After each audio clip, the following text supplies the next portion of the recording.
4 point पर examiner जो है आपका चेक करता है। अगर ये चारों पॉइंट सही हैं तो आपको पूरा का पूरा नंबर मिलता है। आपको याद करने में भी परेशानी नहीं होगी। कहाँ कहाँ अध्यापक ध्यान देगा, आपके पेपर के 4 सेट में यह आएगा बेटा। हाई स्कूल के विद्यार्थी ज़्यादा से ज़्यादा पाठक का वीडियो देख रहे हैं, इसके लिए आप सभी को धन्यवाद। और हमने देखा, कमेंट पढ़ा तो बहुत सारे लड़के अभी पूछ रहे हैं कि सर जी शार्ट क्वेश्चन कौन कौन से इंपॉर्टेंट है, लॉन्ग क्वेश्चन कौन कौन। बेटा हम सारी चीज़ें एक एक चीज़ आपको बताएंगे, लेकिन इतना ध्यान रहे कि जो हम बता रहे हैं उसको आप तैयार भी करते रहो, ठीक है। अभी हम सेंट्रल आइडिया पर फोकस कर रहे हैं।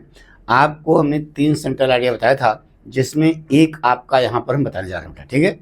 कौन सा है मोस्ट इम्पॉर्टेंट, आपके पेपर के 4 सेट में यह आएगा बेटा, डस्ट ऑफ स्नो का सेंट्रल आइडिया, यह पक्का आएगा। अब आप इसको अपनी कॉपी पर कैसे लिखोगे, इसको देखो बेटा। यहाँ लिखोगे बीचों बीच कॉपी के ऊपर लाइन होती है ना, आंसर नंबर जो भी है सो एंड सो, बड़ा ब्रैकेट सेंट्रल आइडिया, अंडरलाइन कर देना। सेंट्रल आइडिया अंडरलाइन नहीं करना, आंसर नंबर जो डालोगे अंडरलाइन कर देना, बड़ा ब्रैकेट डाल करके सेंट्रल आइडिया लिख देना, ठीक है।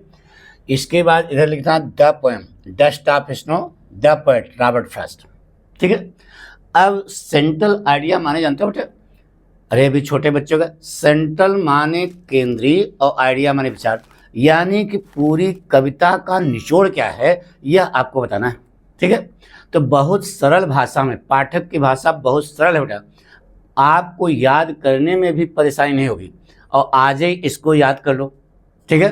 देखिए बेटा कैसे लिखा हमने, देखिए आप, the central idea of the poem dust of snow composed by Robert Frost.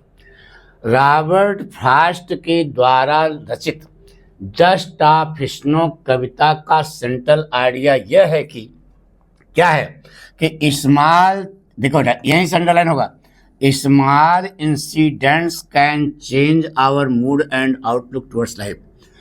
छोटी छोटी घटनाएं जीवन के प्रति हमारे मूड और दृष्टिकोण को, हमारे मूड और आउटलुक को चेंज कर सकती हैं। यही इसका मेन पॉइंट है, ये अंडरलाइन जरूर कर देना पक्का। अब फिर देखो कोई कठिन वर्ड कठिन है क्या, आगे ना समझ में। द पोएट, वह कवि, हुज डेज वाज रूइंड, जिसका जीवन बर्बाद हो गया था। सडन, वह कवि जिसका दिन बर्बाद हो गया था। Suddenly feels happy and refreshed, अचानक वह खुशी और ताजगी महसूस करता है। अचानक वह खुशी और, हैप्पी माने खुशी, रिफ्रेश माने ताजगी महसूस करता है। कब, आगे लिखा when snow falls on him from a tree, जब बर्फ पेड़ से उसके ऊपर गिरती है। कितना सरल सा है। The snow changes his mood and the snow changes his mood, बर्फ उसके मूड को बदल देती है और क्या करती है, and gives him pleaser. Pleaser माने आनंद, न प्लीजर लिख पाना तो जॉय लिख देना है। अगर प्लीजर न लिख पाना तुम जॉय भी लिख सकते हो, परेशान होना, ठीक है। प्लीजर, डिलाइट, जॉय, लेकिन जॉय लिख दो, सरल है, ठीक है। The poet wants to convey, कब यह कहना चाहता है, the poet wants to convey that sometimes, कभी कभी, सर्टेन मोमेंट्स, कुछ क्षण ऐसे होते हैं, हैव ए ग्रेट इम्पोर्टेंस, जो बहुत मायने रखते हैं, जो बहुत महत्व रखते हैं, ठीक है।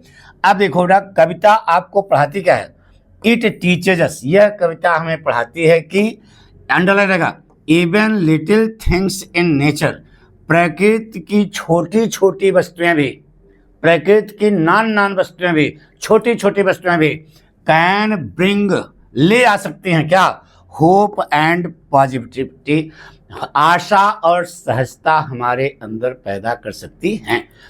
अब इस प्रकार से आपने सेंट्रल आइडिया लिया, कहाँ कहाँ अध्यापक ध्यान देगा।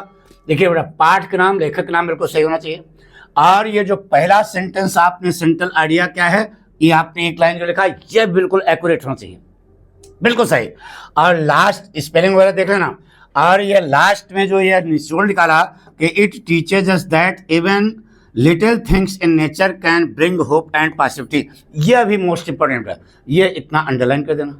अर्थ आपको समझ में आ गया होगा, नहीं अर्थ आया तो एक बार फिर घुमा करके रील घुमा करके देख लो और नीचे कोटेशन डाल दो जोरदार, a thing of beauty is a joy for ever, सुंदरता की कोई वस्तु सदैव आनंद प्रदान करती है। पक्का ये कोटेशन जरूर डाल देना। तो इस प्रकार से यानी कि यह देखा और ये सेंटर, ये दूसरा पॉइंट, ये अंडरलाइन, ये जो अंडरलाइन क्या है मेन पॉइंट होना चाहिए, और ये 4 पॉइंट पर एग्जामिनर जो है आपका चेक करता उठा। अगर ये चारों पॉइंट सही हैं तो आपको पूरा का पूरा नंबर मिलता उठा। Thank you.